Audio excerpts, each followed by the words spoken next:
just got my intro ready. Cool.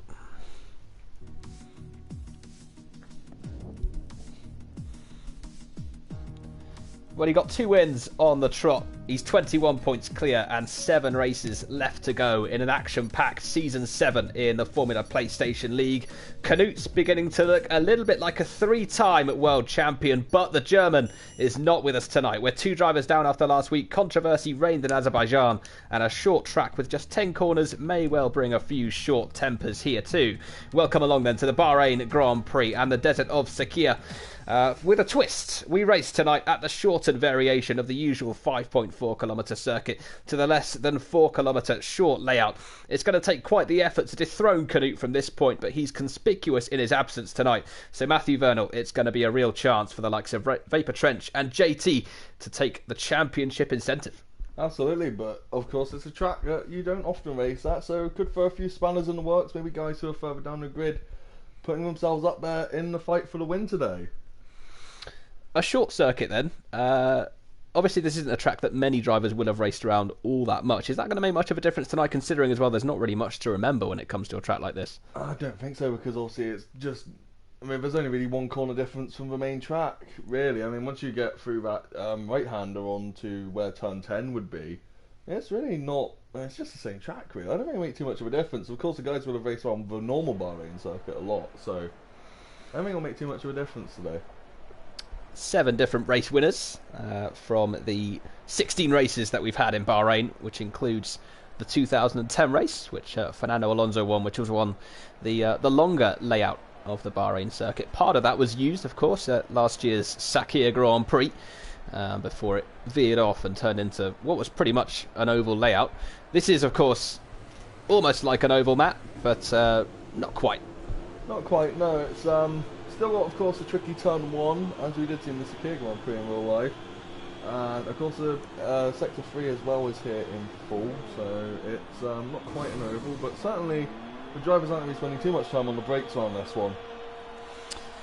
Out then onto the track go our drivers to start qualifying. It's still an 18-minute qualifying session, followed by what is tonight a 100% Grand Prix. So it's still going to be 57 laps of this circuit. The race should take just over an hour, so this is actually going to be one of our longer streams of the season, despite the fact that we are on a short circuit. As we join Bando Biz, who in the Renault has come in from Division 2, but is yet to really display, Matt, his credentials. Absolutely, I think it's just been an issue for the Renault team all season, unfortunately, and just they haven't really had a solid race yet to kind of establish their footing. Every race they seem to have 1 or 2 issues, 1 or 2 spins, and it just all goes downhill for them. Of course, CRT James today having a quali ban as well, so that certainly isn't going to help matters. So I think most of the weight's going to rest on Bando today. Yeah, TDB also comes into this round with a qualifying ban, with both himself and James having accumulated enough driver licence points for that. Part of that was due to the fact that TDB slowed up another driver in Azerbaijan last Tuesday evening. It was a pretty good race, actually, in Baku. Vapor Knut winning. Of course, he's not here tonight. So any early predictions, Matt, as to who's going to take the top spot on the podium here this evening? I mean, you've got a few drivers here who have shown good pace over the season. Of course, JT, the first race winner of the season. Vapor Trench, who's been very consistent up on the top of the grid so far this year as well. So, yeah, there's a few guys who could, of course, TDB as well, starting from the back, as he did in Singapore where we had that crazy race. So I think there's a few guys who could do well today, but no one I'd put my hat on, that's for sure. Here comes Cobalt then in the Haas, who has out-qualified a teammate 4 times this season in the form of Bazooka Joe, who was yet to out-qualify a season himself actually in the other Haas car.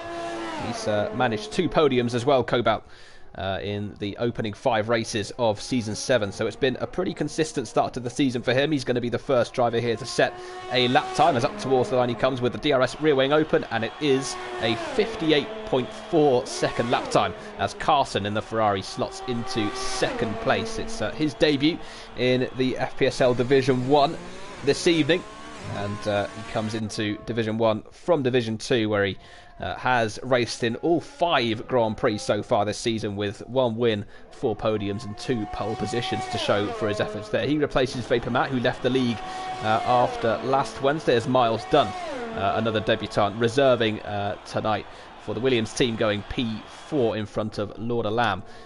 who has a 58.7. There's not going to be much variation in terms of lap time, Matt, because of how little opportunity there is to gain or lose lap time.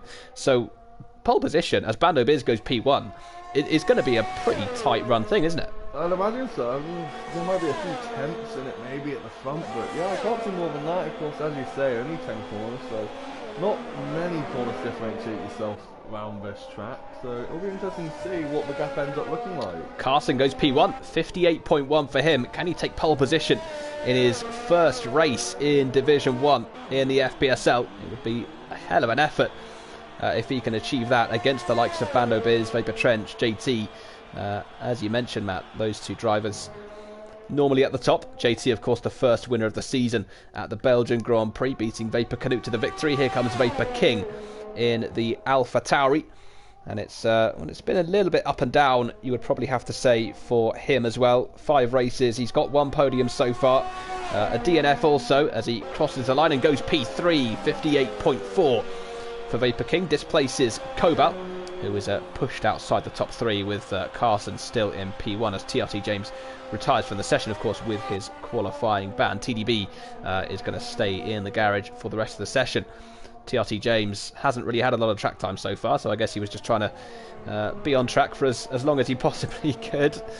As Alexi then, another introduction into seasons, I should say round 6 in season 7 in the FPSL, replacing Jack Prentice, who also left after the Azerbaijan Grand Prix last week. It was well, the race itself didn't seem that dramatic, but it was the aftermath, Matt, that was very interesting indeed, and it's resulted in 2 new drivers for this evening. Yeah, I couldn't believe it, to be honest. Just because the race, there wasn't too many incidents. I thought, you know, the stewards would have a look at them, and after the race, they all go down in the Discord chat. It was very shocking, actually. Yeah. JT takes a very interesting line there. JT's had his lap taken off him, so he decides to take out the polystyrene board on his way back to the pits. Ooh, just avoiding Bando Biz as well, who was slowing up in the Renault. Here comes Carwin Rob then, as he goes through what is turn 3, and just jumped up to P3 actually. Yeah, Harrison 58.3, good spot. As yeah, he goes P3. Carwin Rob rounds the penultimate corner, and now down he comes towards turn 10. This final braking zone of the circuit, all important to get the line right as he gets onto the exit. Controls the rear end pretty well, opens up the DRS. What's this going to be from Carwin Rob? It is P7 with with a 58.2. There's no ones anymore. such a short lap. Vapor Trench is out there as well in the Mercedes, so we'll wait to see how he gets on for his first lap time of the session. But with 11.5 minutes left, it is Carson with his 58.1, who currently has pole position. So I said the gaps weren't going to be that big, but there's over a second in it out the front. Yes, yeah. I mean, you've kind of got like 5 tenths really covering most of the field at the minute from third downwards. So it's not going to be too spread out, and this could maybe to some exciting racing, but also guys could get stuck in that kind of second range where you're just in and out of DRS. Of course, only 2 DRS strengths on this track as well. Yeah, not many chances to overtake here, are there? Which is a potential problem with these short circuits, as Vapor Trench has gone on to an in-lap. He's P4 with a 58.3 for him. As Cobalt crosses the line, P3 in the Haas, so launches himself back up into that top 3, displaces Harrison. Vapor Trench is now down into 5th. JT's gone back out on an outlap, with Bazooka Joe still in the pits in the other Haas car. But Bando Biz on the front row at the moment for the Renault team, so hopefully for him this is going to be Renault's 2nd points finish of the season, after Red Sniper Eye, who's now in the Mercedes, managed to take a 4th place finish in the Netherlands, where of course it was just you, Matt, in the commentary box. Very interesting race to commentate as well. As JT now comes on to his flying lap, so it's interesting to see where he puts himself on the grid. Of course, one of the guys who very early on looked like a favourite for the title, after a couple of good results early on, kind of fallen down the order a little bit there of late. Yeah, he's fallen away just a little, hasn't he, JT, as he brings his car in towards turn 2, now through 3, breaking it into 4, short shifts into 4th gear, and now down this 2nd DRS straight. In terms of strategy for this race. It's obviously a 100% race, so tyre scaling doesn't come into play as it would in a 50% race. So in terms of tyre strategy for this Grand Prix, how do you see that being affected, and how do you think the drivers will adapt to that? I think, to be honest, the tyres can go for quite a long time on this track, to my knowledge. So I think it'll definitely be a soft medium for most drivers who, of course, don't get front wing damage on lap 1 or something of that ilk. So it's going to be an interesting one to watch. Here comes JT then as Vapor Trench goes P2, and JT goes P1 with a 57.8 from him. So that's a really impressive lap from JT. And he slots himself then into first place. Bando Biz in P4 currently for Renault, making his way down towards turn 1 with the DRS rear wing open. So just falling down the order just a little bit, Bando Biz, with a couple of lap times that have come in, but we'll see now if he can get himself back up into those top positions, maybe even a pole position for the Bahrain Grand Prix, but we'll see. It's good to see Carson showing that pace from Division 2 carrying over as well, so it's always good to see that when the guys come up from a lower division and still show that they've got the pace to compete with the top dogs. Yeah, Carson really impressive in Division 2. Division 1 tends to be a different beast, but yeah, you're right, he's done such a good job here so far in qualifying, currently on the front row of the grid. There have been 4 wins from second in Bahrain over the course of the 16 races we've had, as Bando Biz locks up just a little bit, which compromises his exit, and he comes into the pits for Renault, so he won't be improving this time around. Miles Dunn also comes into the pits for Williams as we watch Carwin Robb in towards the penultimate corner for Red Bull, currently down in P11 for him. He'll be hoping for a better result than that in the next 7.5 minutes to come. He's a second and a half down, so I think he's had a mistake somewhere there, Carwin Robb. He's out-qualified his teammate Harrison twice. Harrison has done vice versa 3 times this season, so it's been a good little contest between those two. And it was in Baku as well, but that strategy for Harrison in the end didn't pay him any dividends whatsoever, as Elian just goes slightly wide into turn 4. So this lap, is it going to be as good? He's currently P13 with a 58.6, so at the minute just looks as though he's struggling to get a clean lap together, and he is 0.2 of a second down as he comes down towards the final corner. So unless he's got something miraculous in the bag here, which I don't think he does, then yeah, that's this lap done for him. So he'll cross the line and maybe try and set another one as Vapor King crosses the line, and just a little bit slower, yeah. So stays P9 in the Alpha Tauri. Benjamin, meanwhile, is in P10. Haven't really mentioned him any time recently. 58.4 for him. Lord Lamb on a lap as well in the Williams car. So 8th place for him. 58.3, so just a tenth slower than his teammate. And Carwin Robb up into P3 then, still for Red Bull. Vapor Trench has gone up to P4. Bando Biz still P5. Miles Dunn still making a very good impression in his reserve performance for Williams. Currently in 6th place, so it is now looking an awful lot tighter up towards the front. Carson will still have hopes of taking pole position. He's on an outlap at the moment as well, as we watch Bando Biz as he prepares to start a flying lap as he just makes his way down towards the final corner. One issue potentially, we haven't really seen it so far in fairness, is traffic, but they've done well so far on a very short circuit to negate that and give each other space. I think in a couple minutes though you might see that change. Of course, all the guys coming up for their final run, it suddenly could get very congested and very difficult to find some space to work in. Of course, you want to leave enough space to the car in front where you're not getting the dirty air, but you're still getting the toe down the straight, so it's going to be quite tricky to work that one out towards the end of qualifying. That will be a tough compromise, and Bando Biz here looking to put a good lap in before it gets to that point where everybody's tussling for track space. I don't think we'll see a Monza 3.0, but who knows. Bando Biz then with the DRS open as he makes his way in towards turn 4. It's a pretty smooth run as he climbs up the hill in the Renault car.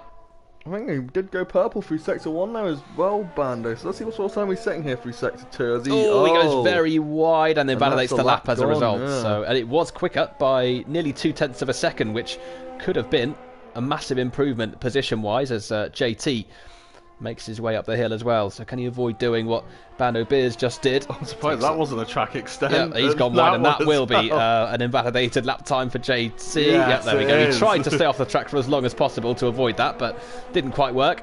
Here comes Carson then. Are we going to see 3 in a row invalidate the lap time at the penultimate corner, I should say? There's going to be a place where you see a lot of penalties in the race as well. Watch out for this. Ooh, Very easy as you see to run wide and just pick up a penalty or two out there. It's everybody just pushing a little too hard at the moment into that corner. So yeah, right now a lot of drivers having their lap times taken off them. And JT then looking pretty good for pole position if that keeps happening, as into the pits comes Harrison, currently in 8th place, so he'll be looking to improve on that one. At the moment it's going to be 3-all between the 2 Red Bull drivers. Red Sniper Eye then in 14th place, 58.6 is his current lap time. I think he definitely has enough pace in the bag to improve on that, and indeed he does, because he's quicker at the moment than his previous best by 2.5 tenths, which again, take him right up to P10 as well almost, if he keeps up that sort of pace. So any increment in lap time is going to launch you up the order. It's P11, 58.4, just a little bit behind Benjamin, who still holds that 10th place, as Miles Dunn then in the Williams replacing Vapor Canute for this race. It's a pretty big shoes to fill, and Canute of course leaving the door open for the likes of JT and Trench to take some valuable points off him. JT currently on provisional pole position. Vapor Trench is only in P4. This of course is the venue where Trench nearly claimed the championship last season without winning a race, but in the end lost out by just a single point to Vapor Canute as Miles Dunn crosses the line. Oh, P2. Yeah, P2 for him. Really good lap that. So 2 drivers making their debut in Division 1 in 2nd and 3rd in Miles Dunn and Carson. So those 2 going very well at the moment. Cobalt has just started a lap as well in the Haas. So currently P7 for him. Bazooka Joe, his teammate, is down in P15. Go on, Matt. You look how close those top guys are. I mean, say even Cobalt goes a 10.5 quicker, he's only up to P3. So any slight mistake or the rear just slightly kicking out on the exit of a corner, that can cost you several positions. Oh, he cuts the corner though, so that's going to be his lap time gone as well. It's a shame because he had got a nice slipstream as well off the driver in front, as Alexi's backing out of his lap in 8th place for McLaren. Here comes Lord Alam, who suddenly finds himself down in 10th place. Benjamin has been displaced as well in the Alfa Romeo, so he's P11, 10 positions behind his teammate JT, who looks to out-qualify Ben for the 4th time this season as Lord Alam runs wide, and that's another lap time invalidated into turn 9. So not many drivers having an awful lot of luck through there. Here comes Carwin Robb. He's just been pushed out of the top 3 by Miles Dunn, and it's a very slow lap because he's over 2 seconds slower on that one. So clearly had a bit of an incident somewhere on the lap. Is he going to try and set another one here? Is he going to... Well, he hasn't really got time, hasn't he, come back into the pits? So this is going to have to be now or never. Just over a minute to go of qualifying. As we prepare them potentially for a grandstand finish. Teammate, that's nice. That's him. very nice of Harrison to give Carwin Robb a nice little slipstream. So this is going to make this lap a little bit better for Carwin Robb. Just has to avoid running wide out of turn 9. And he might well find himself further up the grid than P4. That's a very nice line through there. Yeah, very good run. Avoids running wide as well, so makes his way down towards turn 10. This is looking like a very good lap indeed from Carwin Robb. Can he hook it together into the final corner? Yes, he can. And opens up then the DRS and up towards the line for him, and it is P3. 58.1, so that's Carson now knocked outside of the top 3 positions. And there is Carson on an out lap at the moment. He's got less than 20 seconds to cross the line. So I think he's on a flying lap actually, because he was a 10th up through sector 1. Yeah, no, he is. That's just me being blind. No, he is. You're right. Carson then locks up into turn 9. Has he run wide? No, he hasn't. He's kept it together, but he's still 10th up as well. Still quicker. So this could be a good lap then from Carson. Miles Dunn's crossed the line, so 58.0. He won't be taking pole position. What about Carson here? Is this going to be a shock pole in Division 1 for the debutant Carson? No, P3. He has displaced Carwin Robb JT out there as well on that one. Excuse me, on that 50 down. Yeah, though, 57.8. So JT's not going to be improving, and Vapor Trench is off. He's spun out and crashed into the wall, and that is him consigned to a best of P5. But here comes Bando Biz, looking to at least take 5th off of Vapor Trench, who's just binned his Mercedes in the barrier. Well. Yeah, this is looking good for Bando Biz. Could this be pole position for him? It's been a torrid season so far for Renault as he slightly loses the back end on the exit of turn 10. But is this going to be enough for pole for Bando Biz? No, it's not. 4th place for the Bahrain Grand Prix. We're still waiting for Benjamin and Vapor King to set lap times as well. There's Benjamin. Oh, it's a P5 for him. Really good lap there from Benja. It's still JT on pole position, and he's has he improved? I don't think he has. Still 57.8 for him. Vapor King's backed out of his lap, and so that is qualifying done for the Bahrain Grand Prix. It's Vapor King smashes that AlphaTauri into the barrier, but it's JT in Vapor Canute's absence who has so far taken full advantage of that. And it is JT then taking his 2nd pole position of the season from Miles Dunn in 2nd place for Williams. Great performance from him and Carson in P3. Bando Biz takes 4th with Benjamin up in P5 for Alfa Romeo. Cohen Rob in 6th, so in the end, quite a disappointing result after what was looking like a very promising start to the session. Vapor Trench ends up down in P7 after his late crash. Cobalt in 8th place with Harrison in P9. Alexi takes 10th on his McLaren debut in Division 1. Red Sniper Eye just outside the top 10. Lord Alam in 12th place. Vapor King in P13. Elian 14th. Bazooka Joe down in 15th. Not a good qualifying for him.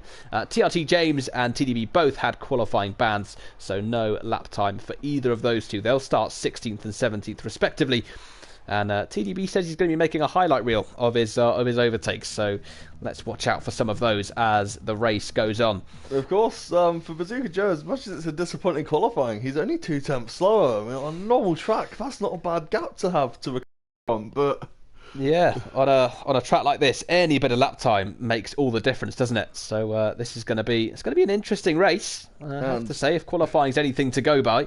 But JT at the moment doing everything he has to do to try and shorten that gap in the championship. And, Benjamin in the chat as well, shocked that he got P5, so that's always a good one when the driver's not quite sure how they ended up that high on the grid. Yeah, that's a great performance. Vapor Matt says, sup Rob. Hi Matt. Good to see you.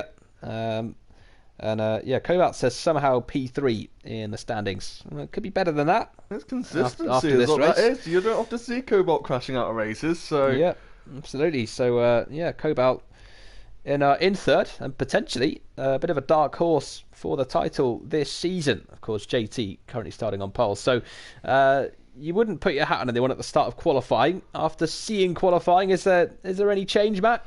If I was going to put money on anyone, I think I'd put it on JT, because he's 3 tenths up in qualifying, 2 tenths up in qualifying. That's a big gap around a track like this. So, of course, the interesting thing to see in this race is how are the guys going to negotiate the back markers, because of course one pit stop on this track, that's pretty much half a lap. So it's going to be interesting to see when guys pit and how they do it and how they try and time it to avoid all the traffic coming out as well. Yeah, it's going to be tough to find a pit window, isn't it, really, that you can come out in to avoid being in traffic.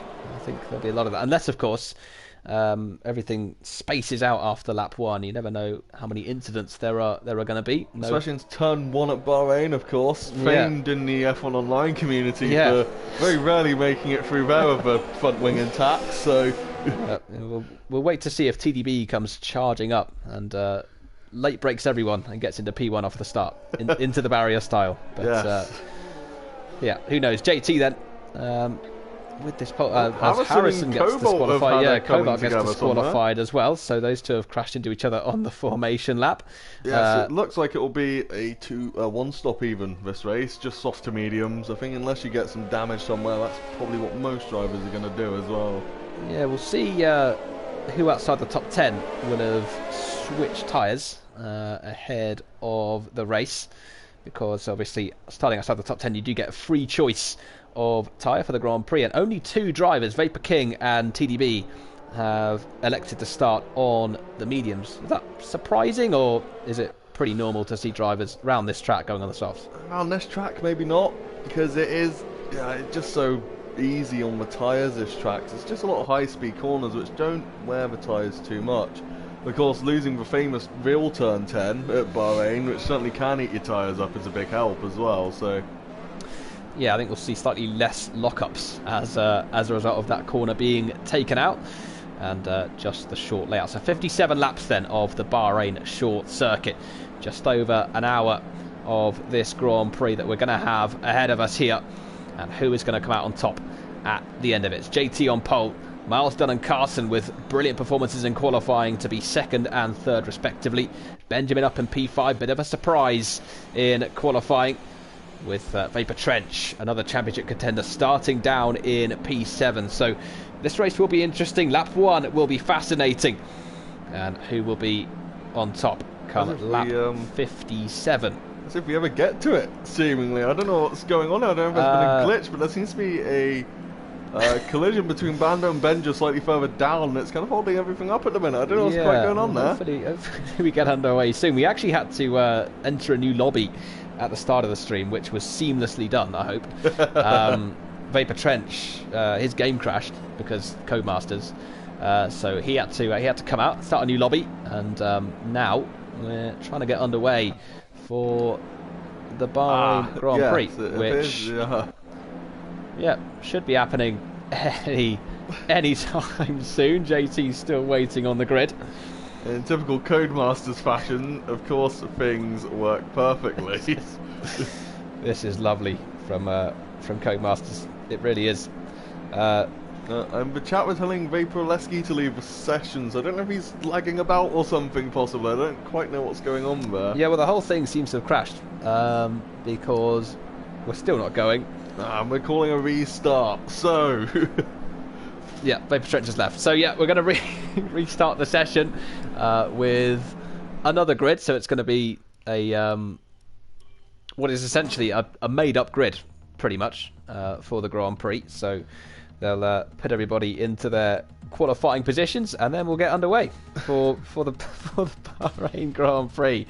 Well, we said before the race, Matt, that this wasn't a particularly good circuit, and the stream, I think, or the game is telling us just that maybe we shouldn't race after all, as we prepare to get back underway then for the Bahrain Grand Prix. And when that happens, we'll be back with you in just a second.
Right, we're back.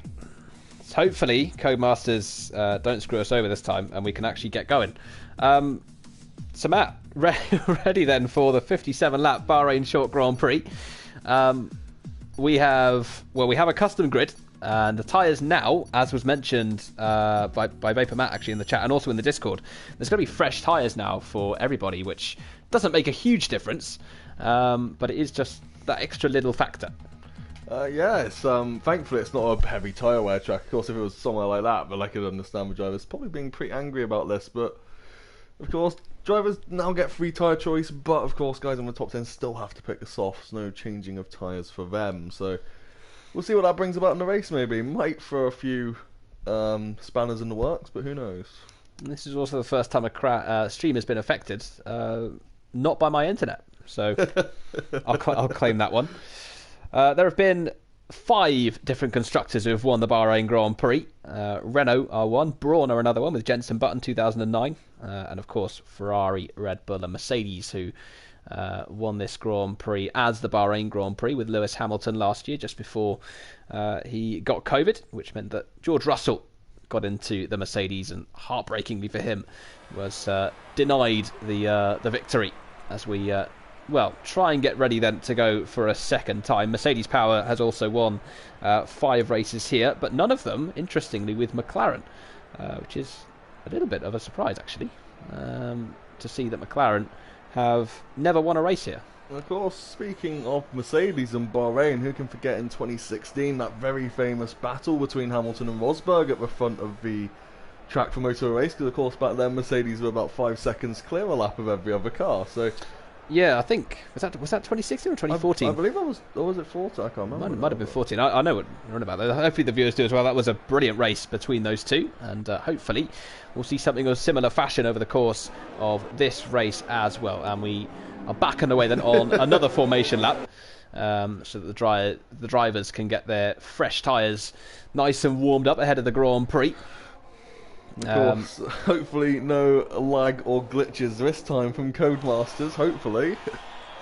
Yeah, well, we'll wait to see. Ferrari have 6 wins here, and Carson starting in P3. Hopefully for him it's going to be a good first outing. Do you think him and Miles can hold on for a podium position tonight? I mean, they've shown the pace in qualifying. I don't see any reason why not. Of course, it is a bit of a step up into Division 1. You are surrounded by a bit faster drivers everywhere, so a mistake here is punished a fair bit more than in Division 2, but they've got the pace and they've got the racecraft. I don't see any reason as to why they can't stay around the front of the order.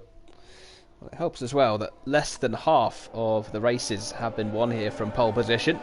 We've had 7 wins from pole out of 16 Grand Prix, and 5 as well from outside the front row, with those 4 I mentioned earlier from second place. So it is it's definitely a race where a lot can happen. Of course, these have all been on the longer layout and also the 2010 layout in Bahrain, as opposed to the short layout. So it's all a little bit different. Of course, a large chunk of what would normally be the middle sector has been taken out, like the turn 8 hairpin, and as you mentioned earlier, Matt, the double left-hander into turns 9 and 10, which can really have a detrimental effect on the tyres, as JT then comes up towards the grid to line up for what is hopefully the actual race start. So he's on pole, as I mentioned. Miles and Carson with their brilliant qualifying position, starting 2nd and 3rd. Bando Biz up in 4th for Renault, looking to get their second points of the season, the first for an actual full-time Renault driver. With Trench still down in P7 after what was in the end a little bit of a disappointing qualifying for him, crashing out of the session late on, and his lap time early on only good enough for 7th place on the grid. As here we go again then. So JT on pole, can he close the gap in the championship? The Bahrain Grand Prix is underway, and it's a pretty good start from Carson behind Miles as he looks to get side by side with him on the run down towards turn 1. Look at Bando Biz as well. Bando Biz dives down the inside into turn 1. Can he get P2? Carson on the outside, nearly being pushed very wide indeed, but Bando Biz round the outside. Oh, there's a spin for Benjamin. Benjamin's gone round for Alfa Romeo. That's going to push him down towards the back of the order. It's a brilliant start though from Bando Biz, up to 2nd place early on. Benjamin, who was so proud of his qualifying position, has it all ruined on the exit of turn 1. And of course, to add on to a miserable qualifying for Bazooka Joe, as you mentioned, he got a drive-through penalty for jumping the start as well, and Northern Lamb picking up a 5-second penalty for corner cutting. So not a good start for either of those two. Harrison got caught up in incidents as well, so he's down in P17. Benjamin in P16. Miles then right up the gearbox of Carson in this battle for third place with Bando Biz just over a second behind JT. So a brilliant start from pole for the Alfa Romeo driver. Here comes Miles Dunn down towards the first corner of the second lap of the Grand Prix, and surely here he's got the track position in towards the heavy braking zone of turn 1. Oh, he slightly overshoots, and round the outside goes Carson to brilliantly retake the position. He's ghosting as wide goes Miles. That's a chance surely for Vapor Trench. What a brilliant start this has been for the Mercedes driver and the two-time world champion in the FPSL, but he's not quite going to be able to take advantage of that mistake going into turn 4. But a very good start then from Vapor Trench, getting himself up into 5th place, I believe. The timing screens have gone all over the place, but I believe it's 5th for Vapor Trench, because Bazooka Joe is definitely not P1. I can assure you of that. There we go. So they've corrected themselves. So Bazooka Joe in P16. Benjamin's got himself back up to 15th. Harrison still down in P17, having, I'm pretty sure, made a pit stop at the end of the first lap, I believe. Bando Biz then with a 1 minute 0.7. So he's just closed the gap to within half a second. Vapor Trench King having a little look as Vapor King gets a penalty for speeding in the pit lane. So he'll, I think he'll serve that just before the team services his car. But that's a very frustrating penalty for him to get, as he, I imagine, just braked a little bit too late, or snatched a brake, or maybe snatched a tyre into the pit lane and gets himself a penalty as a result. And of course, he said he was going to jump up a grid. Look at TDB up to 9th place as it stands at the minute. So he certainly had a very good start from the back of the grid. And TRT James as well up to 10th. So that highlight reel is going to be pretty good for TDB after this Grand Prix if he keeps this up. As Bando Biz just over half a second now behind JT out front. Miles Dunn still looking for this overtake on Carson. Thought he had it done at the end of the last lap. That wasn't the pun. And he... Carson with a brilliant move back around the outside, managed to regain the position. Here comes the Williams again. Vapor Trench as well, closing on him, as is Cobalt behind in the Haas. Here comes Vapor Trench, thought about it, didn't quite go for it in the end. Miles Dunn will be very aware that he's got a train of cars behind him waiting to pounce if he can't get past Carson anytime soon. Look how close they're getting as well. Vapor Trench right up his gearbox through turn 3 there. Carwin Robb and Alexi joining the back of this train as well. Here comes Miles Dunn. Oh, he thought about the move, didn't he? But not quite able to go for it. Heavy fuel, of course, on these cars, so the downforce won't quite be the same in the opening stages, but towards the end of this race, as the fuel gets lighter and the drivers just get a little bit more comfortable and more confident, we'll start to see a few more adventurous moves, I'm sure. Here comes Miles again. Is he going to go for it into the final turn? No, he's not. He's going to wait for DRS. Can he get a good exit? Carson, I believe, with a little bit of a lock-up in front of him. This is going to be a chance now, surely, for Miles. He's got a great exit out of the final turn. He's got a great slipstream as well. DRS open as he flies past the Ferrari on the run down towards turn 1. Here comes Trench as well. Looking to dive down the inside of both of them. Nearly contact. Wide goes Miles Dunn. Has he managed to keep hold of P3? Yes, he has. Trench, though, does get ahead of Carson, so 2 positions lost there for Vapor Trench, but wide goes Miles Dunn, and Vapor Trench has pounced already. He's alongside him on the run down towards turn 4. Carson looking to get back at both of them again. It's nearly 3 wide. They're both past Miles Dunn. Brilliant racing there. Carson lost 2 positions, gains 1 back, and out of all of that, Vapor Trench has got up into 3rd place. Wow, I mean, that's what these short tracks can do, they keep the field quite condensed, as you can see by this train here. And overtakes can come from any bad exit of any corner, really. You can see here, Carson's got a much better run out of turn 9 as well into turn 10, so he's going to be looking to capitalise onto the DRS straight. It's like a MotoGP race all of a sudden, where everybody's passing everyone, as Trench immediately goes defensive on the exit of the final turn.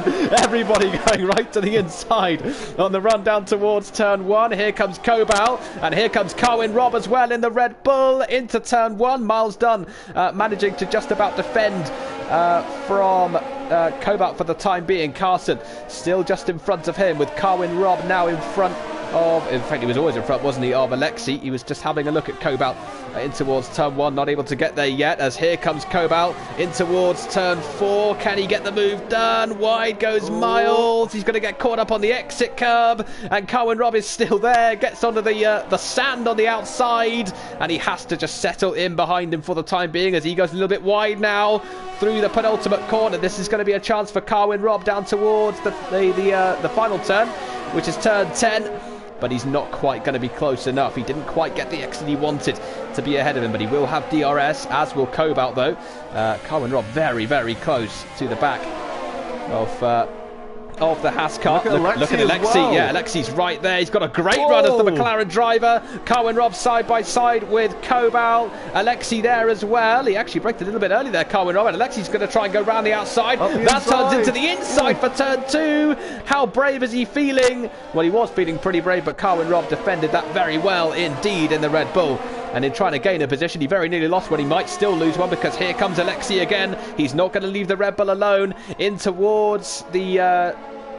this middle sector they come. This is very tight. Carwin Robb still trying to fight it. He's still there, but he has to give it up. Alexi just has more pace up the hill, and the McLaren gets past the Red Bull for 7th place. I don't know how long though. He's right back on his tail, and it looks like he got a slightly better run out of turn 9 as well. In the background, you can see TRT James right behind TDB as well. So yeah, TRT James currently running in the points for Renault. So at the moment, we look set to have a double Renault points finish, with one of them, of course, up in the podium places, but still a long way to go in this race as Carwin Robb looks to come back at Alexi, and Alexi's got his sights set on Cobalt, and Cobalt's got his sights set on Miles Dunn into turn 1, but he's not quite close enough to go for the move just yet, as those podium positions still in sight. Carson up there in P4 with Vapor Trench just in front of him in 3rd, still just under a second separating 3rd and 4th at the moment. Vapor Matt says, I'm kind of hoping for a big crash so that me rage quitting the league doesn't look dramatic. Yeah, as we mentioned, the race in Baku didn't really look that dramatic, but it certainly was in the aftermath, which is why we're seeing Carson in the Ferrari and Alexi in the McLaren in towards the final corner then. So Miles still ahead of Cobalt, who is fending off Alexi, with Carwin Robb still right there behind the McLaren driver, not giving up on that position yet. Carson as well, pretty close to Vapor Trench, so that battle for the final podium place. Doesn't have DRS either, so Cobalt can be looking for a here move. Comes Cobalt, he's got the move surely. That's contact. Miles Dunn half spins, does so well to keep hold of it, but Vapor Alexi surely is going to get past him in towards turn 3. No, he doesn't. Has to stay behind for now. He's also under pressure from Carwin Robb. It's a good exit from Alexi in the slipstream as well, as Carson continues to close up on the Mercedes of Vapor Trench. Just under half a second separating those two now, so Trench hasn't escaped in the way he would have wanted to. But with such a short circuit, it's so difficult to break away from the 1 second range, as Vapor Trench is finding out, and JT is also finding out front, because it's still half a second between those two as the action-packed race continues here in Bahrain. Lap number 9 of 57. Alexi then into the final turn, a lock-up from both him and from Miles Dunn in front. Oh! Spun into the wall! Alexi's out of the Grand Prix! Just like that, one mistake puts him in the barrier, and the McLaren is out of the Bahrain Grand Prix, and Miles Dunn has been passed by Cobalt. So the Haas driver gets himself up then into 5th place. Miles Dunn falling one position further, and the safety car has been deployed as a result of Alexi's woes. He's in the barrier, and just like that, his plight and his battle for the podium has ended. Wow, that's probably the one place on this track you can't afford to lose it out of a corner as well, because the barriers are so close on the inside. So F, says Vapor Matt. Yeah, oh, what a shame for Alexi, because he was running pretty well. It was looking like a fun race from his perspective, as it was from everyone's perspective, but yeah, gets caught up on the exit curb. Essentially did an Alex Albon and a Jack Aitken as well, and ends up in the wall and out of this Bahrain short race. What I want to see is how many drivers are going to jump in the pits. JT and Bando both going to pits. I think most drivers are going to pit here, actually. Both the leaders in. Vapor Trench, is he going to pit? Yes, he does. Carson as well. Cobalt. I wonder what are they all going on to mediums? I think they all think they can stretch the mediums out to the end of the race. So, it's more softs for JT. That's interesting, isn't it? One. Behind him, what's Bando Beers gone on to? I wonder, is he on the softs as well, or is he? No, he's on the mediums. Everybody's gone on to the mediums apart from JT. I don't know if that was maybe an error on his end. It must have been, because, well, I don't know what he's aiming to do there. If it was deliberate, TDB is on the. Oh, is he on the mediums or the hards? I think that's mediums, isn't it? TDB just it is mediums. Pitted, yeah, so he hasn't pitted yet, so he's out front. So he's still on the same mediums that he started this Grand Prix on. So yeah, what's that going to do for his race? Is it worth staying out after that safety car? I think, with everyone going pitting, I probably would have pit as well if I was in this race. I would have gone straight onto the mediums, try and get them to the end. So. Yeah, I'm very interested by JT picking softs. I think that might come back to bite him later on in the race, because you saw he wasn't really pulling away from the pack. Yeah. You got to think a pit stop round here is about 20 to 25 seconds, so that's nearly half a lap. Yeah, I'll be very interested to see whether that was accident or design for JT in terms of putting on another set of the soft tyres. I don't know how your finish is, Matt, but Kasu's sorry, Kasu. Yeah, neither of us are very lingual. But what I can make from that is that he's a little bit upset that Alexi's out of the Grand Prix. Because Kasu also pointing out something that we didn't really see, because there was two folks on that battle, was TRT James actually overtook TDB somewhere in there as well. So I think we're having quite a ding-dong battle through the race. Yeah, so yeah, James, well, still in P10 now, having come into the pits under that safety car. Benjamin as well is on fresh softs. So that's both Alpha and Mayo's on fresh softs. So I wonder if that is just a game thing rather than a driver thing. It's possible they thought the red of the soft tyres just suits the car that bit more than the maybe yellow, of course. Yeah, it is a very good looking red and white car. So we need Alfa Romeo to really produce more merch. That'd be very good. But yeah, so an Alfa Romeo in P2 and also an Alfa Romeo in P11, both on the soft tyres. So yeah, the more I look at that, the more I think the game has actually put those two onto that strategy rather than those two choosing it themselves. Interestingly, also, Lion has gone on to the hards, so he obviously doesn't fancy taking the mediums all the way to the end. Of course, the game thinks you should pit about lap 23 or so to go to the end on mediums, so these tyres could be quite worn by the end of the race if they don't pit again. Yeah, and well, I mean, if there is another safety car between now and the end, that will suit Elian fairly well, particularly if everybody else has already come into the pits. Red Sniper Eye in the Mercedes has also stayed out on track on the medium tyres that he started the race on.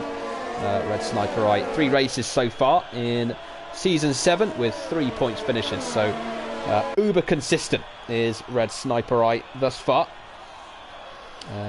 Yeah, you got to think, if that's the game, messing up JT, he's got to be praying for another safety car, surely, because those softs can probably go for about 15-20 laps, but no longer going any longer than that, so he's got to be praying for another safety car in short order, really. Yeah, Cassie's just pointed out as well that that's what TDB might be going for. Yeah, potentially, but you just wonder, will TDB lose so much time in the opening stint after the safety car that it won't really matter if there's another safety car after this one? Because we've seen before, for example, Bazooka Joe staying out on dead tyres and then just losing all these positions, falling right back down the order, and his strategy is in the bin, essentially. Yeah, I mean, well, TDB obviously has to pit at some point anyway. Of course, he can't stay right to the end as the safety car is coming in this lap now, so TDB slowing right down, just bunching the grid up. Of course, trying to wait for the safety car to be in the pits to really unleash the throttle. Yeah. But yeah, he has to pit again, so I guess he's just got to hope that maybe there's some accidents further back, or collisions, or people just getting slowed down by each other. Yeah, JT and Benjamin as well on the softs both have to also hope for a safety car, you would imagine. So yeah, let's see here. TDB holds all the cards in terms of when he releases it. Not allowed to overtake until the start-finish line. And he's just going to wait a little bit longer as he exits the final corner. JT's right behind him, so whenever he chooses to go here, he's surely going to have the Alfa Romeo right on his tail as he comes up towards the start-finish line and now goes for it. So not necessarily the smartest restart. Oh. Look at, it's going to be 15 wide going into turn 1. JT's got Bando Biz right behind him. There's Red Sniper Eye behind them as well. They're all breaking deep. They're all going a little bit wide. Red Sniper Eye and Trench alongside each other. Carson's in there as well for Ferrari. Elian's got a penalty for multiple warnings. Very wide goes one of the Mercedes cars. And meanwhile, out front, JT's got the run. Lord Lamb's out. Got a collision with Benjo, I think, at the back. Yeah, Lord Lamb and Benjamin both falling down. So Lord Lamb's out of the Grand Prix. Benjamin falling right down the order. Vapor Matt asked if there was... look at that. So Carson with a 5-second time penalty. We've also got action further down. Bazooka Joe and Red Sniper. So Red Sniper has lost a lot of positions on this restart. It was him, I think, that ran wide out of turn 3. Here comes JT now trying to pass TDB into the final corner. Thinks better of it for now. They are very, very close indeed, and TDB does, of course, stay out. He's going to have to go defensive here. I don't think it's going to matter one bit because JT already alongside him. And down towards turn when they go. Here comes Bando Biz as well in the Renault. Not quite close enough behind them. Background Trench. Cobalt, Trench and Carson all going side by side into turn 1 behind them. Who's going to come out on top in this one? Carson on the inside. Trench is there. Cobalt hits him. Has Carson gone round? There's contact. Carson's lost part of his front wing as Cobalt gets past him. And now look at Miles Dunn as well. Right behind the Ferrari car with TRT James. Behind this battle. Cobalt and Carson going side by side towards turn 4. It would have been a brilliant move from Carson. Look at Miles Dunn in the Williams. What an exit that is up the hill. Why goes Carson? How's he going to rejoin? He's right there with TRT James. On the exit of turn 9, there is James in the Renault, and surely here he's going to get past the Ferrari. Not quite yet. Has to wait until the start finish straight. And now look at Carwin Robb right behind him as well, looking to get the run. Carson into the pits. James continues. The 5-second penalty. He's lost his front wing, of course, so he had damage from that, a lack of downforce, and he's sped into the pits. So that's been a horrible restart for Carson. We've already seen one debutant crash out of the Grand Prix, and meanwhile this is Red Sniper Eye and Bazooka Joe as Joe launches one down the inside. They're still going to be wheel to wheel. Behind them is Harrison, and also Vapor King is in there for Alpha Tauri, and this could be 3 wide, maybe even 4 wide down towards turn 4. Down the inside goes Red Sniper Eye. Bazooka Joe is still right there. Now Harrison's being passed by Vapor King with Elliot right behind those two as well. Who's going to hit who? As Harrison defends from King. Red Sniper Eye is back ahead of Bazooka Joe, and Elliot's eyeing this lot up with very ill intentions in terms of getting past them. Harrison getting past Vapor King and very nearly getting past Bazooka Joe as well. Round goes Harrison. He's made contact with Vapor King. He's round in the Red Bull. Ellion's past him as well.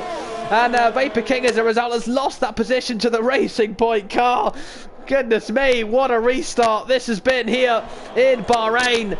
As Bando Biz looks to close up on TDB. This is crazy.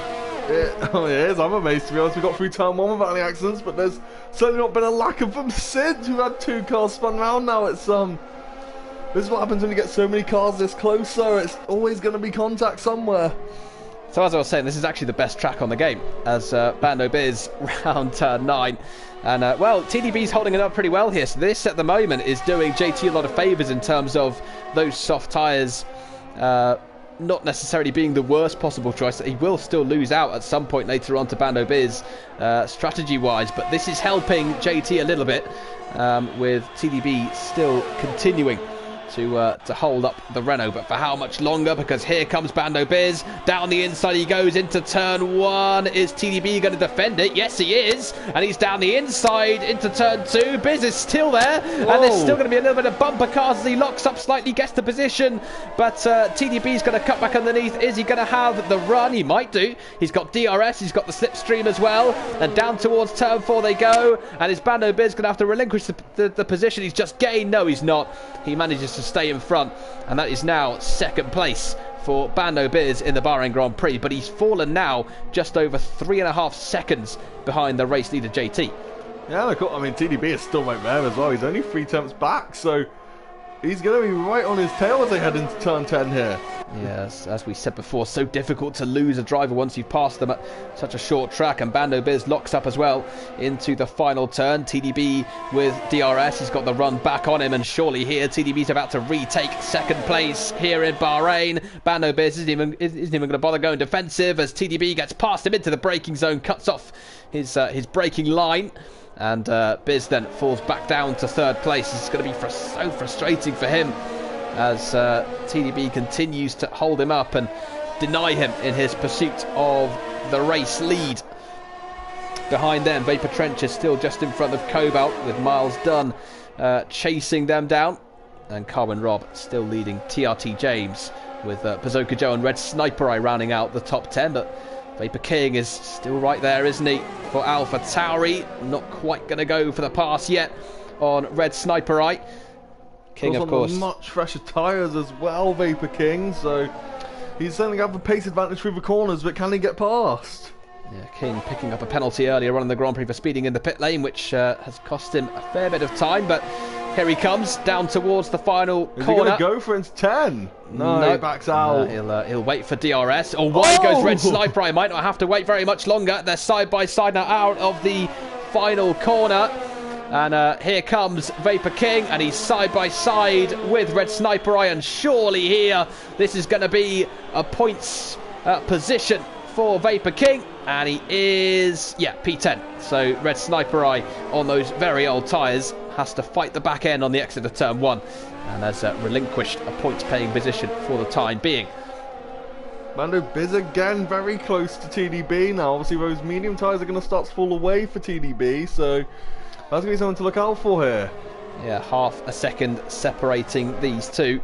So Bando Biz needs to try and pass him and hope for a good lap as well after that, because we have seen drivers so far passing but just not able to create that gap. And as I said, all of this is just helping JT massively.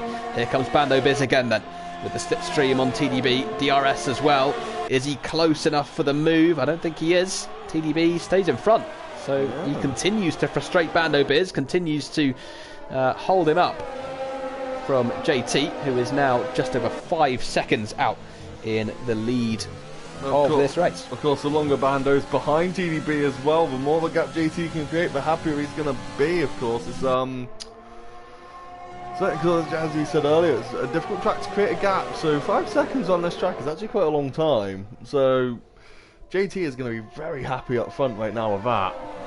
Yep, and of course with what we believe was a bit of a mistake on the game's part, putting him back onto the soft tyres under the safety car. This will certainly lighten his mood a little bit and increase his hopes of holding on to that victory come the end of the race, which he would deserve. Took pole position brilliantly in qualifying, and is still, so far, pretty imperiously leading this Grand Prix. Right, here comes Miles Dunn, who's trying to regain the position here on Cobalt down towards the first corner here on lap 22. As Cobalt goes defensive, Miles Dunn goes to the outside, and who's going to outbrake who here? They're going to get very close to Vapor Trench. No, they're not. Trench is way ahead, actually. Miles Dunn on the inside. Cobalt holds it round the outside, and Miles, has to slot it behind for now, but he's going to have the run. He's going to have a really good run, and he's got DRS, and he absolutely soars past the Haas car on the run down towards turn 4, and that's now 5th place for Miles Dunn in the Bahrain Grand Prix, as Harrison continues his recovery up the order by passing Elian for 12th place. You see now the grid just starting to spread out a little bit. We're just starting to get those gaps in between drivers now, which, when you get uninterrupted racing, often happens. Guys kind of settle into their rhythm and their own sort of pace bubble almost. So, be interested to see if anyone can kind of climb up the order now. There's a few gaps appearing further down the grid. Yeah, they're starting to space out just a little bit, so the craziness, the unrelenting craziness that we saw after the safety car has just all calmed down a little bit, as Trench now is on the back of this battle between TDB and Bando Biz. So Biz is still unable to get past TDB, and this now has led to this little train forming behind him. A 6.5 second gap now from JT ahead, so he's going to be absolutely loving life at the minute. Yeah, this is looking good for him. So so far it's been the perfect safety car restart. Harrison is still battling away with Elian further down the order, as Trench then is actually pretty close to Bando Biz here, closer to Bando Biz than Biz is to TDB, I would suggest. So we'll see if Trench can get a move done in towards turn 1. Of course, as you've mentioned a couple of times, Matt, over the last few weeks, it's so difficult when you're in a DRS train. When the guy's got DRS in front, it's just so difficult to get the move done. Yeah, you know, 'cause they just get the same pace advantage. So unless you're running like an extra DRS mode or extra fuel mix, you're not really going to gain much time. Oh, Bando Biz went defensive into turn 1, but Trench unable to pull a move just yet on the Renault driver. But surely a move is coming from someone at some point as they all look to close the gap to JT. The gap now nearly 7 seconds. Miles Dunn with a good exit again out of turn 3. Meanwhile, TDB goes defensive. Bando Biz isn't gonna get the move done just yet. Miles Dunn still chasing down Trench, but still unable to get past the Mercedes. Bando Biz right behind TDB into turn 9. Yeah, I thought maybe he was actually going to try and dive down the inside, but he's not quite reached that level of frustration yet. Stuck behind the Racing Point car. There's 2 more Mercedes powered cars behind him as well, who are both looking to get him into turn 1. TDB runs ever so slightly wide on the exit of the final corner. Bando Biz is very, very close now. And is he close enough for the move? Vapor Trench is closing on them as well. Down towards turn 1 we go. TDB goes defensive. Bando Biz goes to the outside. Can he cut back underneath him here? He'll try to, but TDB has the inside line. This has been excellent defending from TDB here. There's just no way past for Bando Biz. No, and of course, on a track like this, there's really only one overtaking opportunity. It's very difficult to manufacture anything anywhere else. We've seen not a lot of drivers going for any other overtakes outside of turn 1, so... Bando Biz with 2 non-finishes from the first 2 races so far, so this is still dizzying heights for Renault this season. It'll be the first time they will have scored a podium finish, and the first time since round number 4 that they will have scored points at all. As again, Miles Dunn very, very close to Vapor Trench, but he'll stick behind him in towards the final corner and wait for DRS. A little bit of a lock-up for TDB through the final corner, who is once again very close here to TDB in front of him.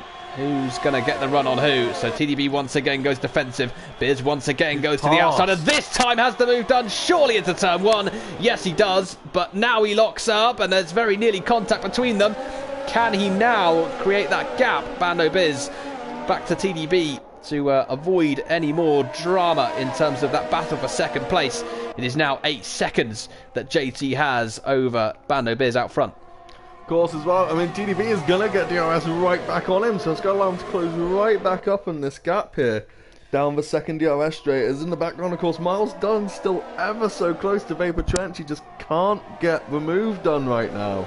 Yeah, he may need a mistake here from TDB behind him. Miles Dunn, as you say, still frustrated behind the Mercedes of Vapor Trench. He's getting really good exits, but then of course he just encounters that DRS train. The gap has come down by a couple of tenths over the course of this lap out front, and I'll tell you what, Bando Biz has built up a little bit of a good gap here, but is it good enough to keep hold of second place? I think it is, unless TDB goes for a banzai move, which he doesn't do just yet. And Biz then holds on to second for now, and TDB I think is going to have to start looking at his wing mirrors again, because Vapor Trench is going to be looking very interested indeed in terms of taking third place here in Bahrain with 31 laps left to go. Look at TDB, he's very close here. Yeah, he's closing back up on the Renault. Slightly wide though goes TDB through turn 4. I think that's just those extra 11 laps on those tyres. There's just that little bit more wear. You have a little bit less responsiveness and grip into the corners. Yeah, he's been on those tyres, TDB, since the very start of this Grand Prix, so he's really going to try and make a one-stop work. Do you think potentially that he might just try and stick a set of softs on towards the end? It's going to be a hell of an arse though, isn't it, to manage that? Well, the game reckons you can take the softs, not the softs, the mediums even, about 30 laps, as he's very close here comes turn TDB 1. again, and Bando Biz just can't seem to get rid of this Racing Point, who once again overtakes him and once again gets into P2, and this once again massively helps out JT out front, and the gap is now over 8 seconds. As well, this is actually going to be a little bit frustrating for Trench as well, because the more these two battle away and are so close to each other in front of him, the less chance he actually has of gaining another position. Yeah, because of course the second car in this battle is always going to have DRS as well, so it's not really allowing him to close up. So unless they kind of go side by side somewhere they shouldn't, or there's a bit of contact, he is going to struggle to close this gap up between to the car ahead.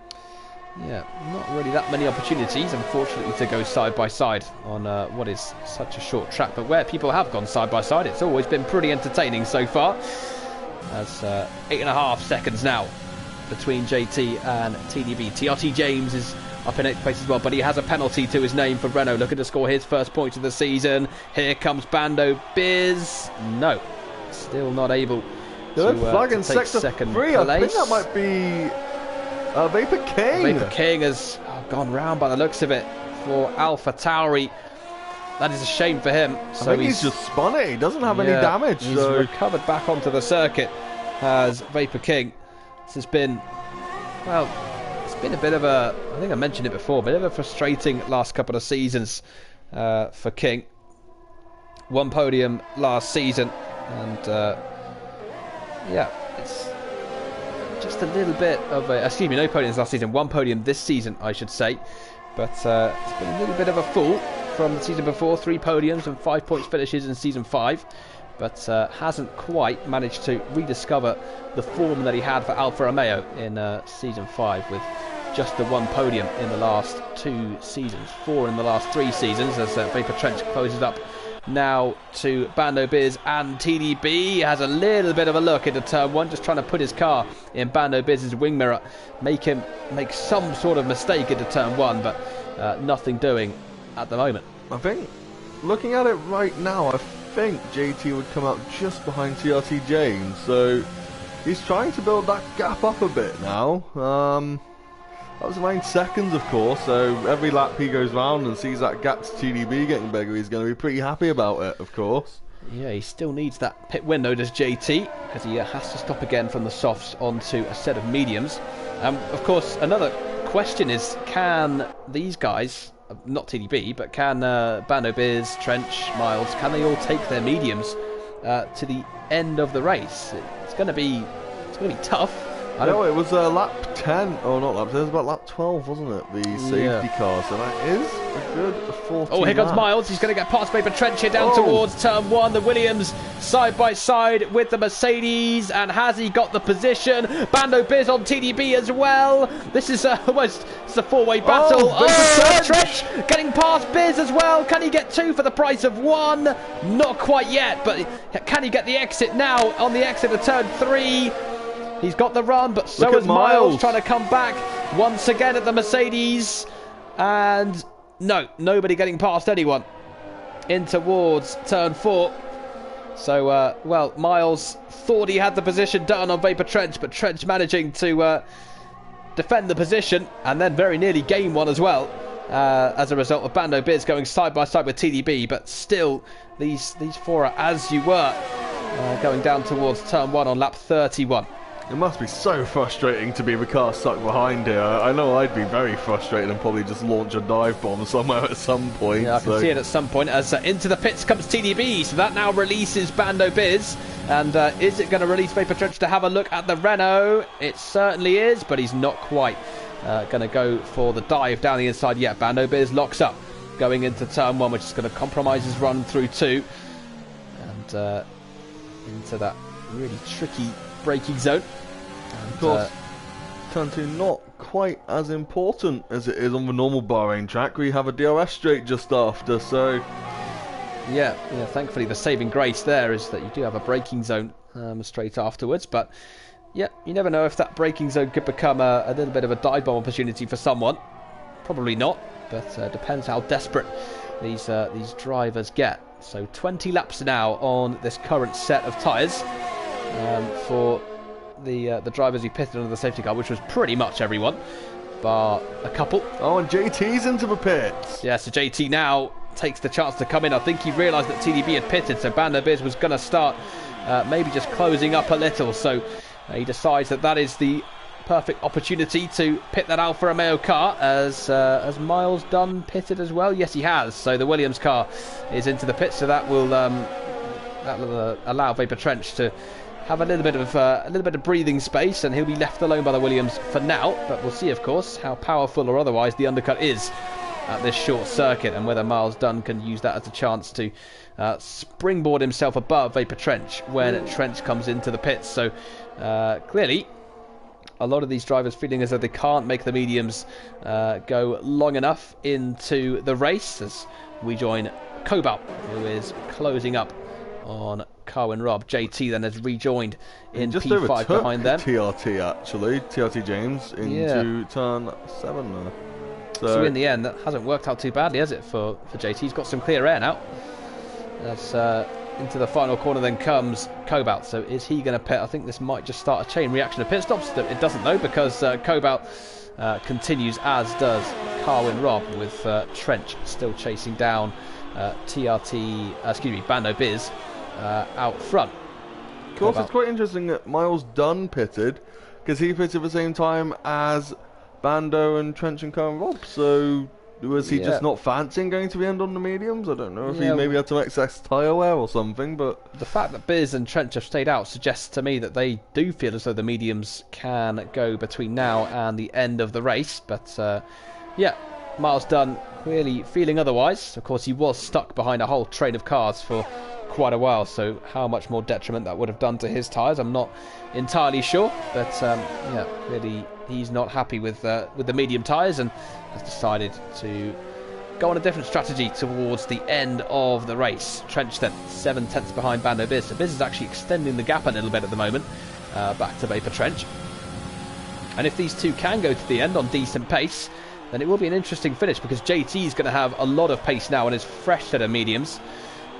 So we'll wait to see how quickly he can make his way back up the grid, as Miles Dunn gets a 5-second time penalty for exceeding track limits. So that's him in P8 with a penalty on soft tyres as well, of course. Could we possibly, if JT, have a Daniel Ricciardo in China sort of situation where he just storms through the field on those fresher tyres and the teams just don't have time to react maybe? I don't know if he storms through, how the other guys will react. Yeah, it's getting to the stage where Bando Biz and Vapor Trench have to commit to a strategy, so it's pretty much either pit in the next couple of laps or stay out to the end of the race and hope that the tyres will last long enough.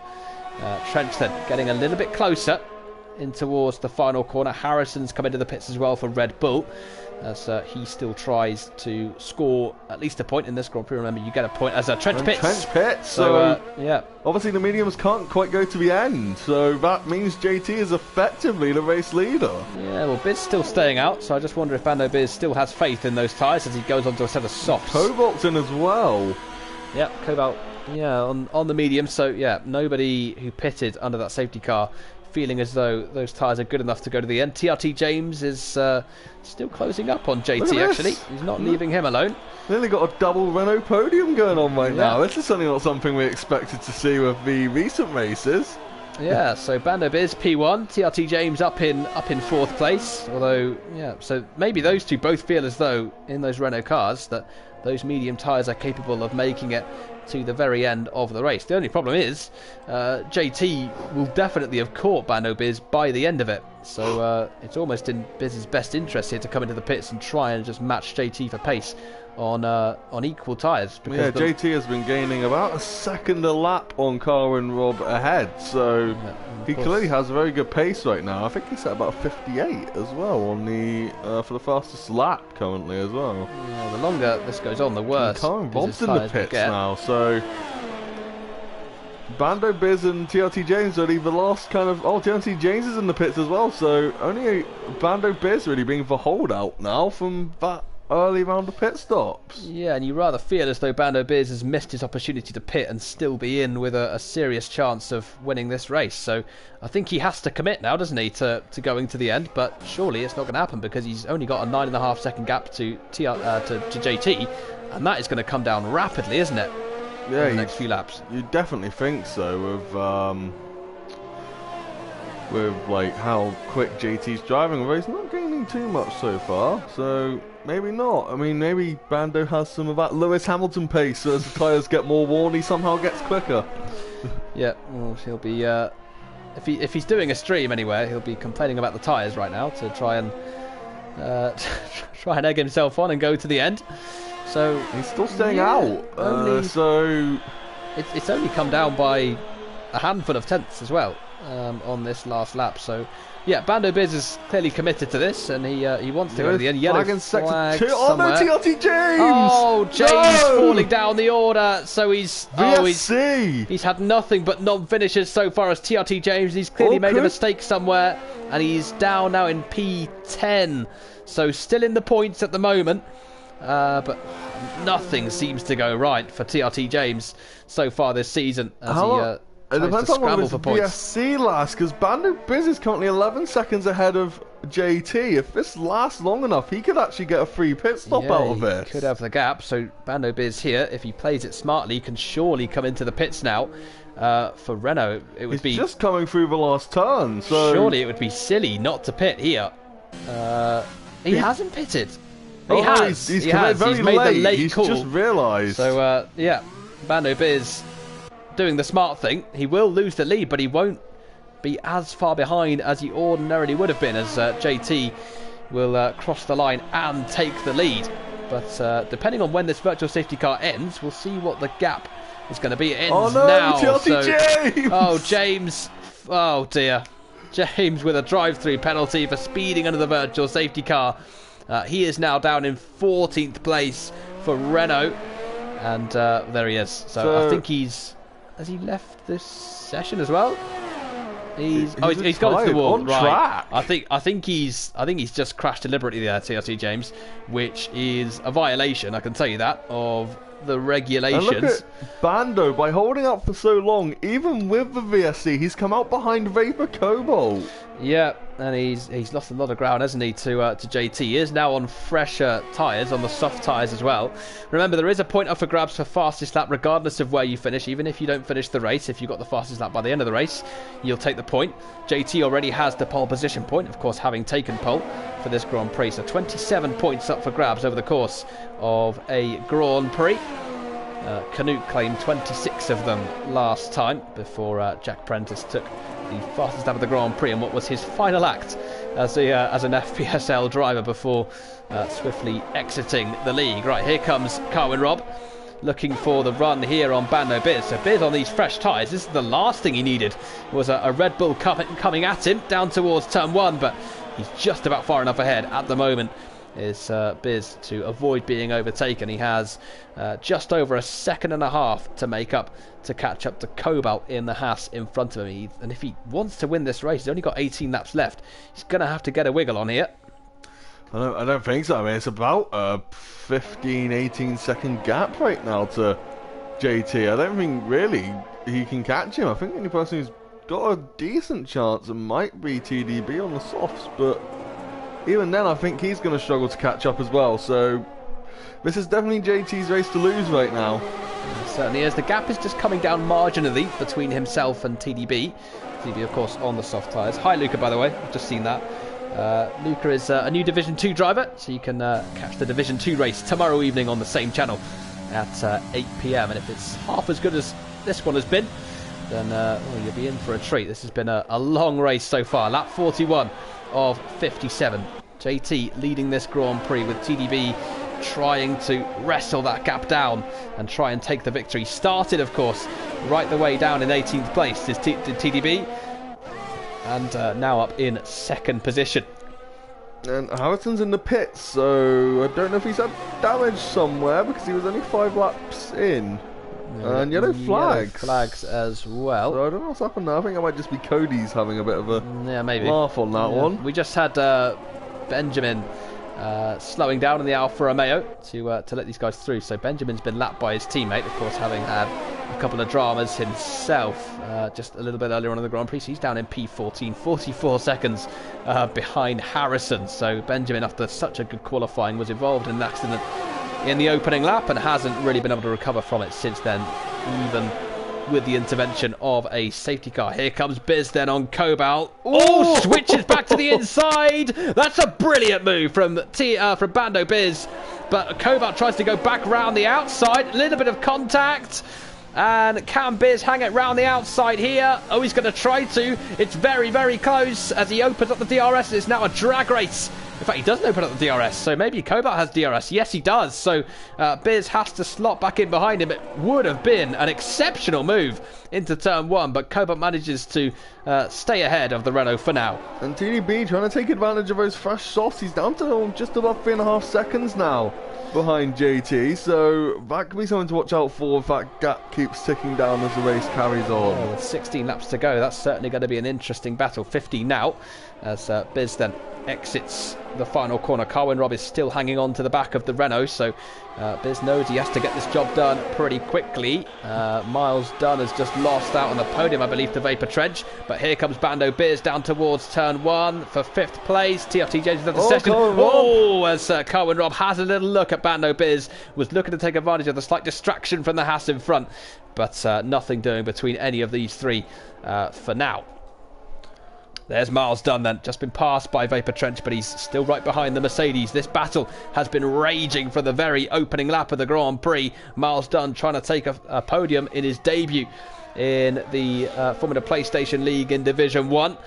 With Trench now on the podium, having started in P7. So he would have made up a little bit of ground on Vapor Canute, but of course lost a fair bit of ground to JT, whose lead is now down to 3 seconds. So this could be a pretty interesting end to the race. 5/10 on the last lap. He's only closing that gap down as Miles Dunn is very close here under DRS. This battle for the podium is certainly not done yet. Miles Dunn gets back ahead of Vapor Trench in towards turn 1.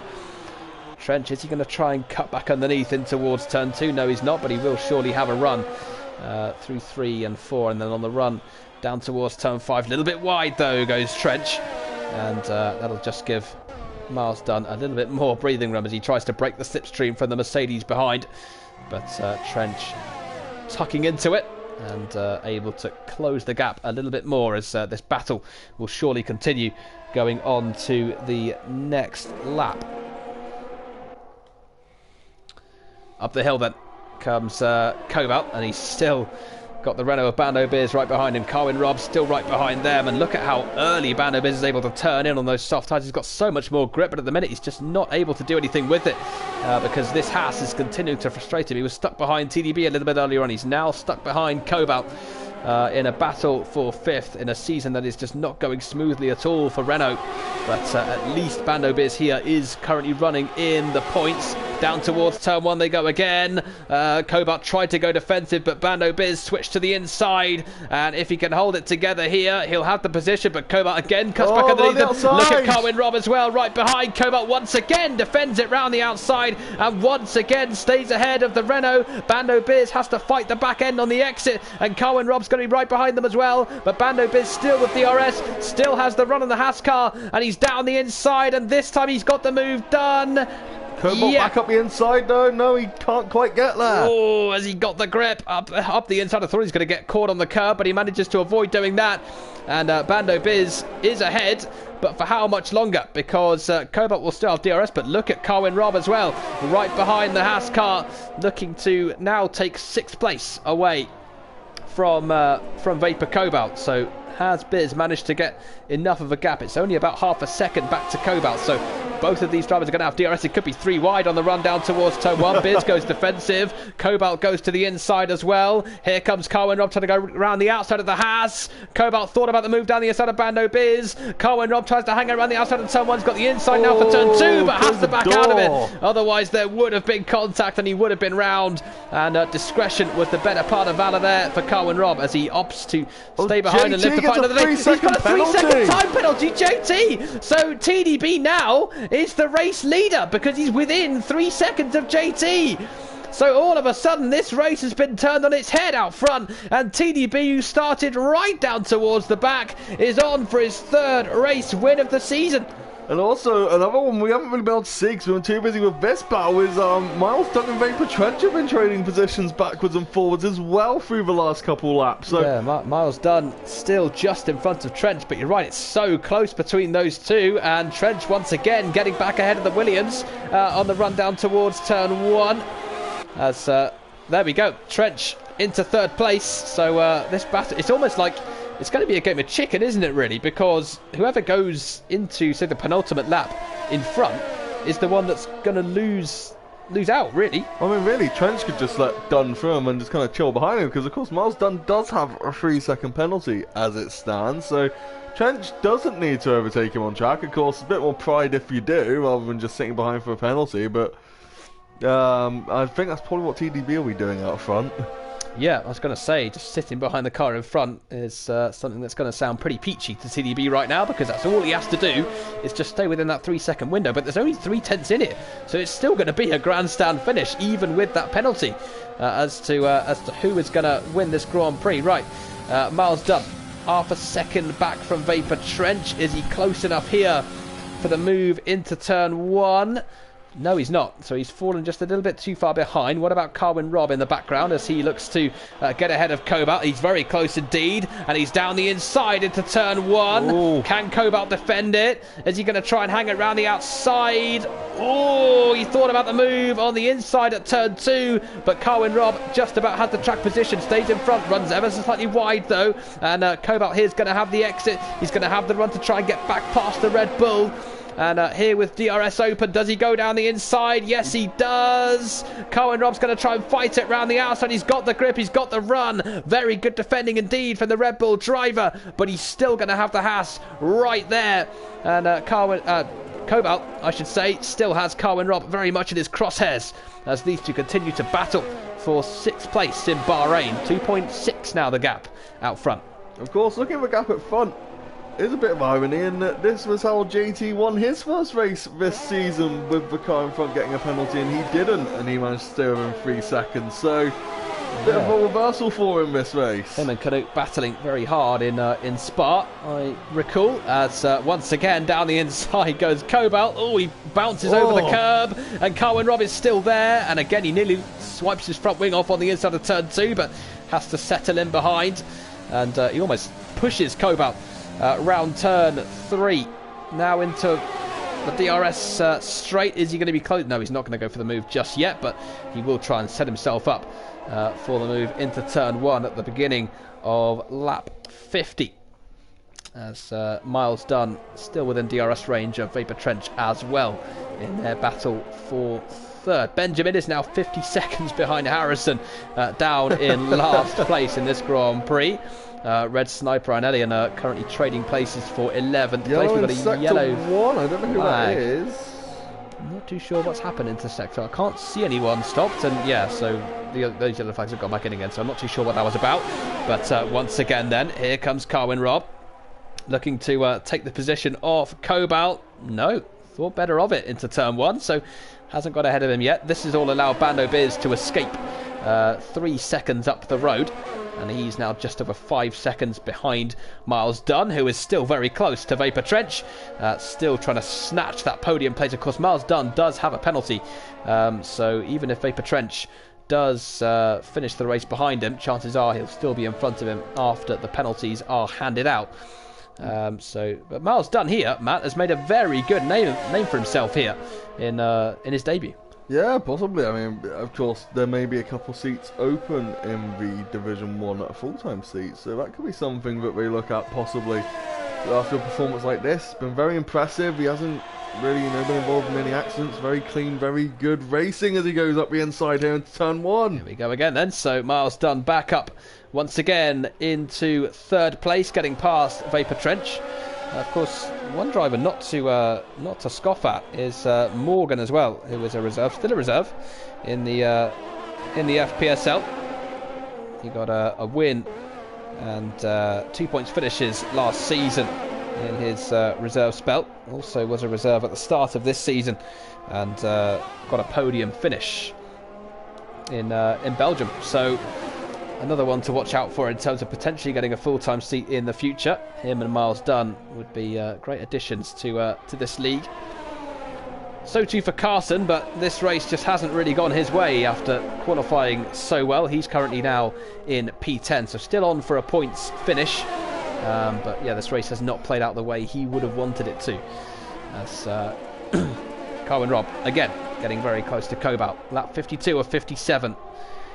TDB still set to win this Grand Prix as he's within 3 seconds of JT out front, who has that 3-second time penalty. And here comes Carwin Robb with DRS, and he goes down the inside. No, he doesn't. he almost seemed to just break a little too early there. As once again, Kovac manages to defend the position.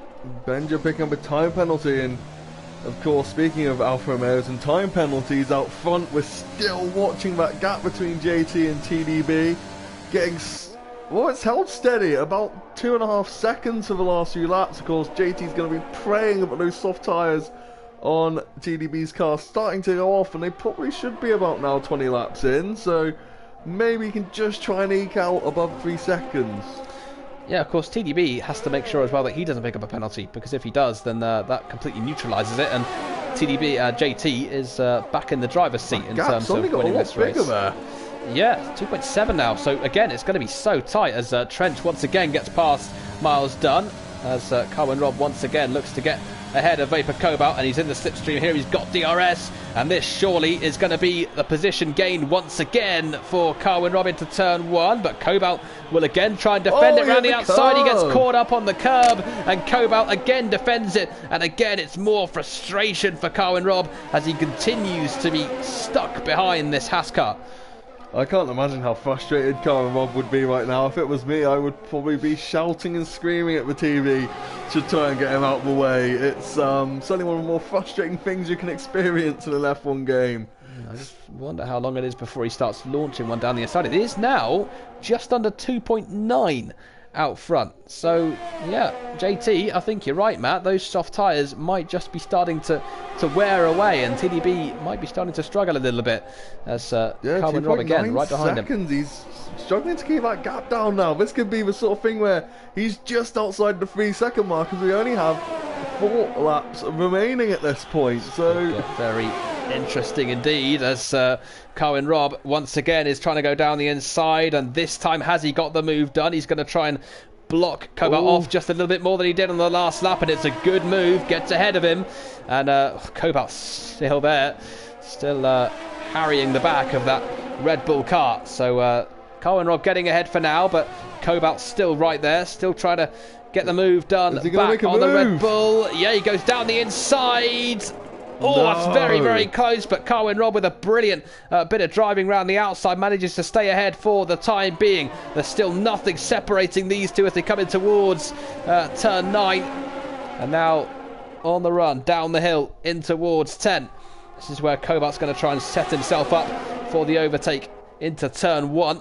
2.9 now is the gap, so this is... yeah, it is now just over 3 seconds. So JT is now back in the driver's seat, although it's just fallen back under it again. This is going to be so close in these last 3 laps as to who's going to win this Bahrain Grand Prix.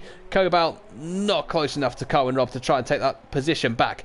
And Carwin Robb then into P6 with still nothing separating Vapor Trench and Miles Dunn in their battle for the final podium place, although as we mentioned, Miles Dunn has a penalty, so Vapor Trench should be able to rest pretty easy, provided of course he doesn't pick up a penalty himself, the 2-time world champion. Matt, driver of the day, just to get that in before the end. For me it's got to be TDB, from last on the grid to second, still having a chance to win it. Of course, we can't write him off just yet, just over 3 seconds. So for me right now it's TDB, certainly one of the more impressive drives of the day. Yeah, anything could still happen between now and the end as Elian comes into the pits for Racing Point. He will still, I think, be 13th, yeah, because he's got a massive gap back to Benjamin. Let us know, of course, in the comments as well who your driver of the day from this evening's Bahrain Grand Prix has been. It's been a very long race indeed. 20 to 10 UK time here.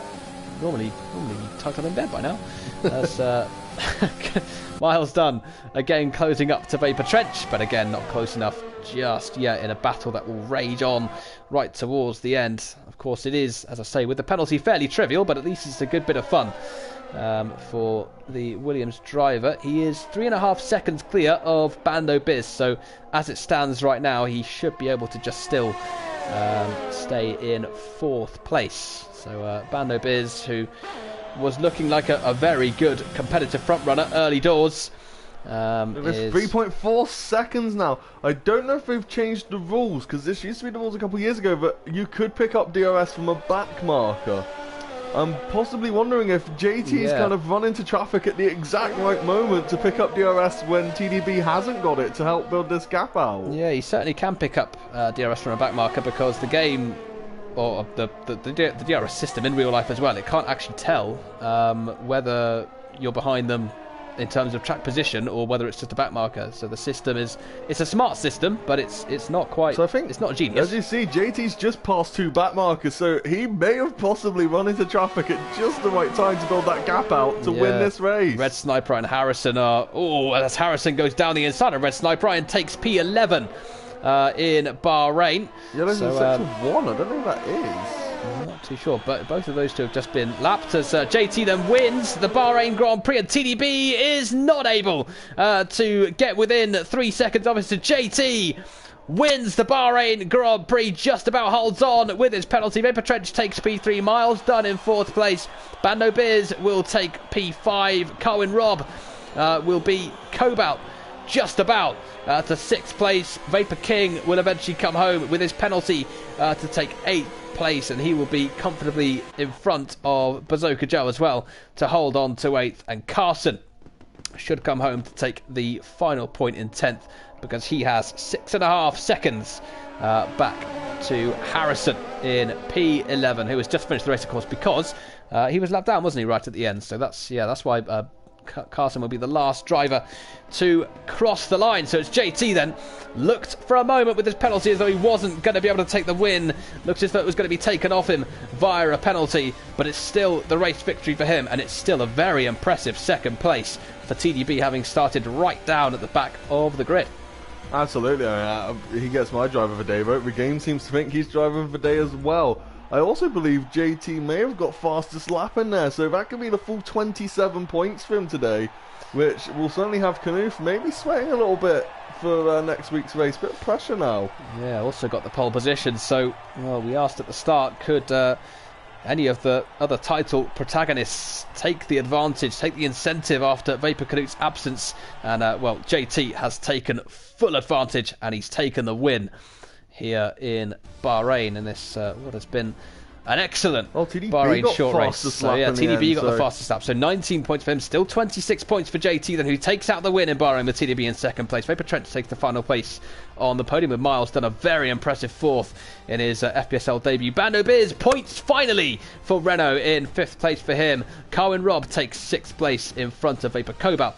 For Haas, it's Vapor King in 8th place. Bazooka Joe in 9th. An impressive drive from him from towards the back of the grid. Carson takes 10th. What could have been for him on his debut. Harrison P11. Red Sniper Eye in 12th place.